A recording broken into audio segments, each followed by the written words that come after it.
At binabati ko rin po ang ating kagalangan na kapitan, lahat ng barangay officials. Kaya po binabati ko kayo ng isang magandang hapon. At tayo pong lahat ay narito upang magsaya. Kung ako ko ba'y magpasayaw, ay inuuna ko ang ginanong tahanan. Sapagkat kung wala sila, wala kaming ligaya sa buhay. Ayan. Kaya ang dalawang ginang ng tahanan, ang magdadala ang nagkabay sa si Mrs. Dorley Raquel at si Mrs. Josefina Ongkal. Sige, yan, makikita po natin ang dalawang ginang ng tahanan. Isang magandang tugtugin. Okay, hala. O sige, makikita po natin ang magaling ng bawat isa dito. Sige. Sa pangunguna ng dalawang nagkabaysang babae, kitingnan natin ang kanyang galing sa sayaw na ito. Hala! Okay, magkaya na! Okay, magkaya na! Ay, samahan nila!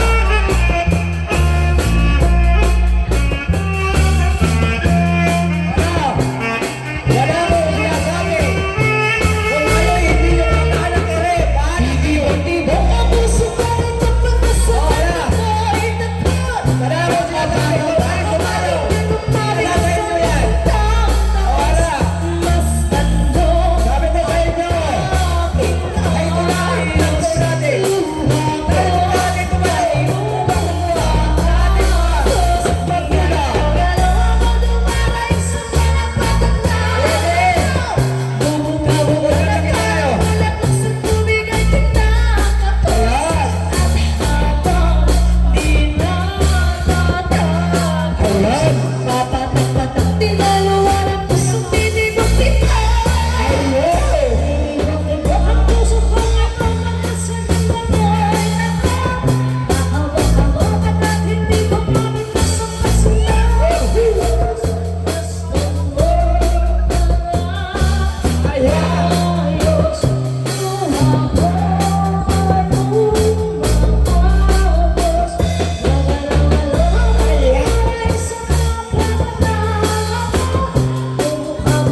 sa lahat ng nagsisayaw. Yan, nauna ko na po ang ating mga pinanutanan. Ngayon po naman ang ating mga kalalakihan. Sa pangunguna ng dalawang nagkabaisan, si Paring Mario at si Paring Bianya. Hindi. Kayo sa mga kalalakang binata may asawa, sasama po tayo sa dalawang magulang ng ating ikilasan. Okay, medyo sweet ang kaunti. Sweet. Wala. Para pisang-pisan tayo itong binata may asawa, sasama po tayo sa dalawang nagkabaisan. Sige, medyo sweet na lang. Sweet.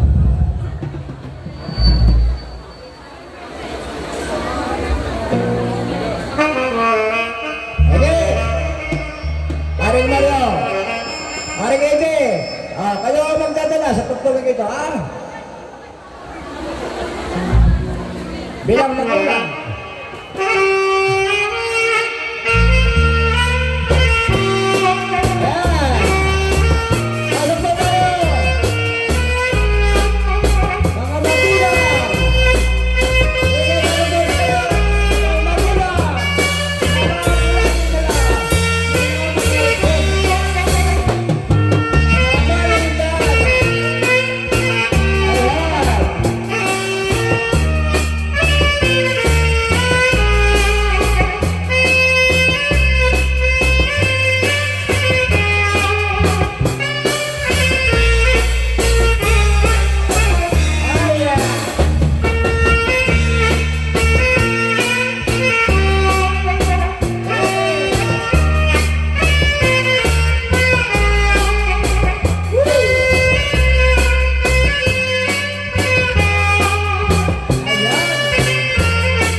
Ayan ang ating minamahal na mga ama ng tahanan, ang ating magulang.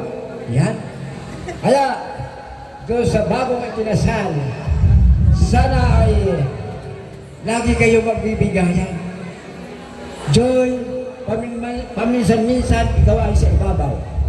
Ikaw naman init bilang ama, ay pagbibigyan mo naman, huwag kang lagi ikaw ay mataas ang iniisip mo. Magbigayan kayo, ha? Yan lang ang pangalan ko sa inyo bilang pangalan akong magulang. Ha? Kaya kinit, kung sakalit magagalit sa iyo si Joy, magbibigyan mo naman siya ang maging ibabaw. Siya ang ibabaw sa tahanan. Ha? Yan. At tuloy po tayo sa ating ginaganap na kasiyahan. Ha? Sa pangulo naman ng isang dating kilala, si Mr. Pacheco. Vic, ikaw ang magdadala. Ayan. Hindi ka nakakasayaw. Ayan. Pero siya sumasayaw. At siya po ay luksak, pero nakapula. Kaya patuloy po tayo sa ating ginagawa na kasiyahan. Ngayon naman, ang magdadala dito ay parte ng babae. Lalaki. Walang iba kung hindi si Mr. Emmanuel Legaspi. Sa magandang tugtugin. Isang magandang sweet music lang para sa kasama po lahat ng mga binata. mga kalalakihan na dito. Sige.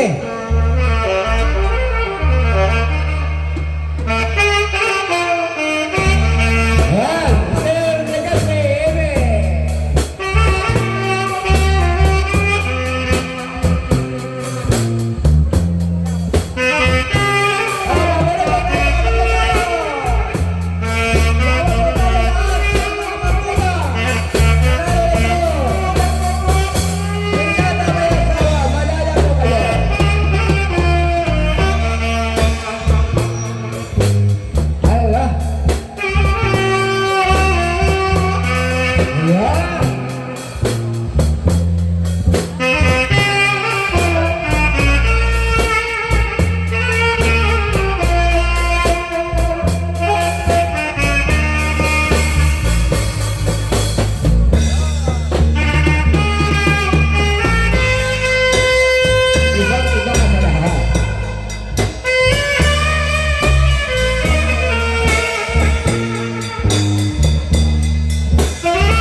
Isa na lang ang para sa akin at kami po naman ay marami dito. Ngunit ang aking pasasayawin ay walang iba kung sa kasal mayroong mga magulang ang ikinasal. May mga amayan, ha? May mga amayan. Yung ikinasal na yan. Tayo po naman, may ama ito sa ating barangay. Ang ating kagalanggal na kapitan, ilasama mo yung mga anak na pitong kagawad. Siya po ang inyong mga anak. Sama-sama po tayo sa ating bulwagan. Lahat po ang mga barangay official na narito sa pangulo ng ating ama ng barangay, Mr. Romeo Insigne. Sige, sama ka ng tugtugin, Mr. Tamales Bang.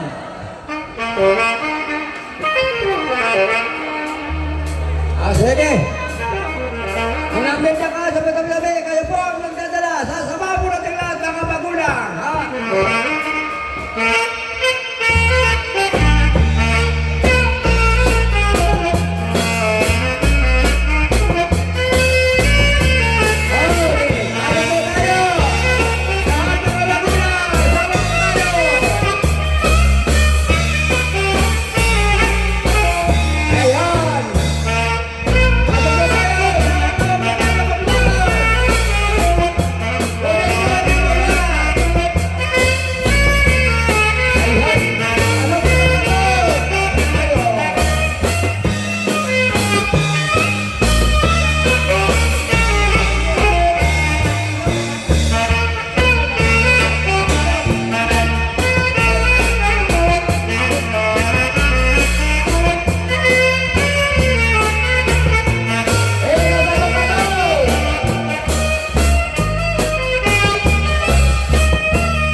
ay nako talagang mahaba ang ibigay sa inyong tugtugin ng ating musikero, ang Tamaris Band ng Binakas.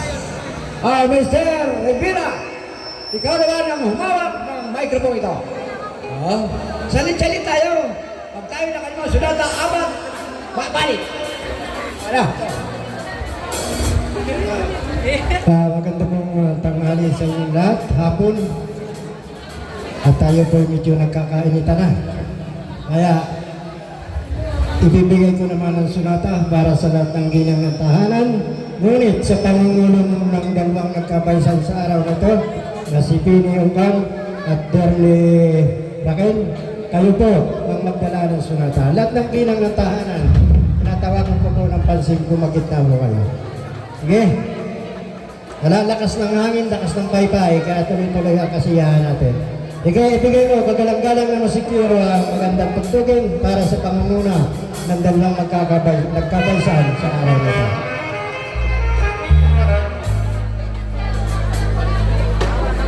Lahat ng ginagawa, kaya tawagan ko kung magkita po kayo.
Sa aking pinagdalang dalawang magkakabaysan sa araw na ito.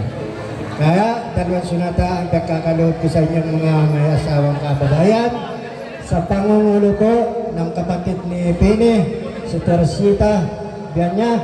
Kayo po ang magdala ng sunata. Nasaan si Tise? Hala, Tise, ikaw ang magdala ng sunata bilang ikaw ang ninang. Kasama mo ang lahat ng ninang dyan at kamag-anak ninyo dyan. Babae, lalaki, babaeng mga kamag-anakan ninyo dyan dito sa sityo ng Cabra. Sige, Tise, saan ka man naroon? Ikaw yung mabilis ang ibigay mo para ganado ang mga ginang ng tahanan. Para maalis ang kanilang pawis.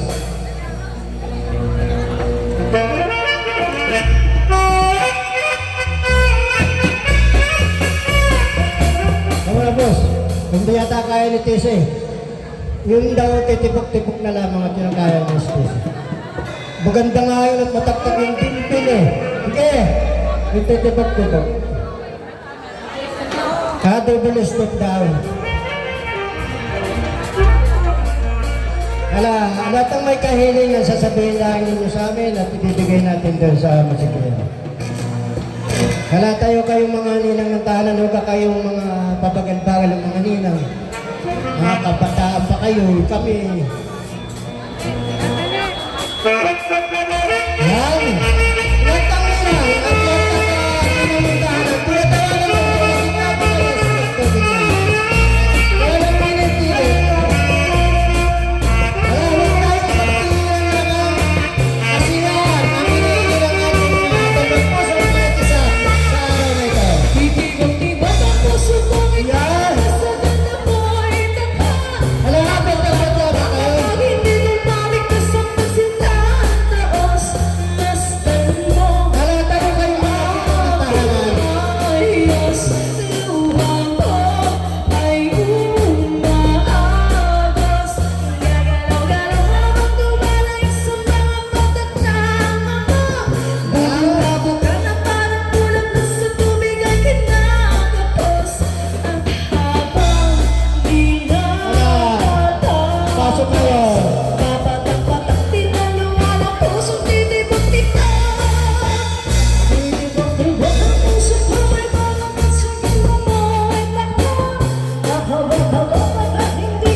Salamat sa inyong mga ginang ng tahanan. At merong pinapawisan, merong nanalamigan. Yan pala gusto ninyong titipok-tipok. Napakaganda talaga yung titipok-tipok at parang buhay pa. Pag hindi na tumibok, kamanos.